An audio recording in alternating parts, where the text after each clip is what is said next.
Je m'appelle Lily, j'ai 8 ans. Parce qu'avant, j'avais un prénom de garçon. On l'a toujours considérée comme un garçon, alors qu'au fond d'elle, elle a toujours été une fille. On s'est juste trompé, quoi. Alors, il y a 1 an, elle perd sa joie de vivre. On croyait que c'était à cause des changements qu'il y avait dans nos vies, changement d'école, tout ça. Donc, on a laissé un petit peu traîner, honnêtement, parce qu'on s'est dit ça va passer.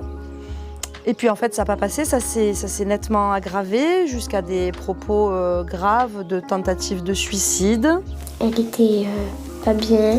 Tous les soirs, elle disait à papa et maman une idée pour se tuer. Elle disait que sa vie était trop nulle, que ça valait pas le coup, que la vie, ça, tu te rappelles, ça servait à rien. Dans la nuit, maman, elle venait voir si elle respirait toujours. Jusqu'au soir, où le soir où elle était vraiment en détresse et où elle a osé, où elle a eu le courage de me dire ce qui allait pas. Maman, elle a dit, si on avait une baguette magique, qu'est-ce qu'on ferait?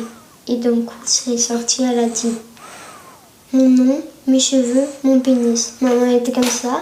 J'ai tout de suite, là, pour le coup, réalisé qu'on parlait de transidentité, en tout cas d'être mal dans son genre. J'ai senti une espèce de peine et de chagrin, comme si, un début de deuil.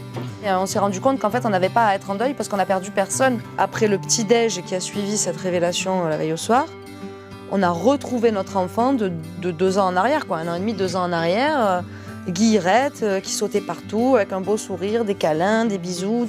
Et j'étais contente parce que elle se sentait mieux. La féminisation de son prénom, c'est à ça que j'ai pensé tout de suite, même si je ne voyais pas. Et j'ai dit, non, j'ai déjà un prénom. Maman, elle a dit, comment tu t'appelles? J'ai dit Lily. Elle avait d'elle-même déjà enlevé tous les prénoms écrits dans la maison. Sur leur chambre, il y avait leurs prénoms en bois, elle l'a enlevé. Elle a commencé à changer les prénoms sur tout.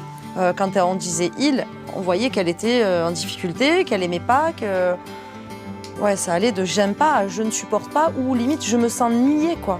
Ça te plaisait pas d'avoir un prénom de garçon? Non. Pourquoi? Parce que je suis une fille.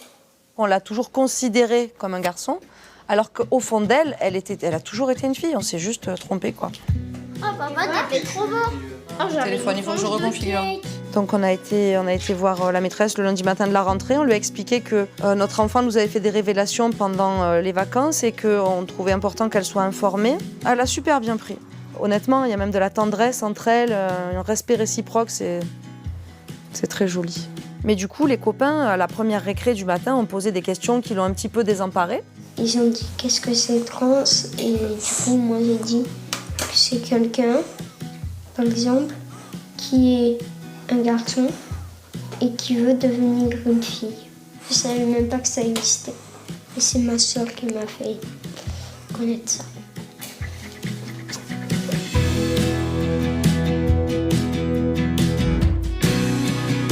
Alors on n'a pas encore reçu le courrier. On a eu la mairie au téléphone, donc qui rejette notre demande, qu'il a fait suivre au procureur en tout cas, avec la raison principale qui est une situation trop fraîche. Sauf que je suis sûre que si moi d'un coup je veux m'appeler Marguerite, en 6 mois ça peut être fait, quoi. Je pense qu'il y a derrière leur refus encore un jugement de valeur. La peur d'une maman pour son fils ou sa fille quand il sort le soir, c'est la même pour nous tous, mais avec une petite majoration pour Lily, parce qu'on sait qu'il y a un risque de plus pour qu'elle soit embêtée, c'est un euphémisme, parce qu'elle est une personne trans. Mais on va de surprise positive en surprise positive avec Lily depuis qu'elle est née. Sa transidentité, on la vit comme ça, comme une surprise hyper positive. On estime qu'on a beaucoup de chance. Donc on espère qu'elle elle sera reconnue comme une femme, une maman, comme ce qu'elle a envie d'être en fait.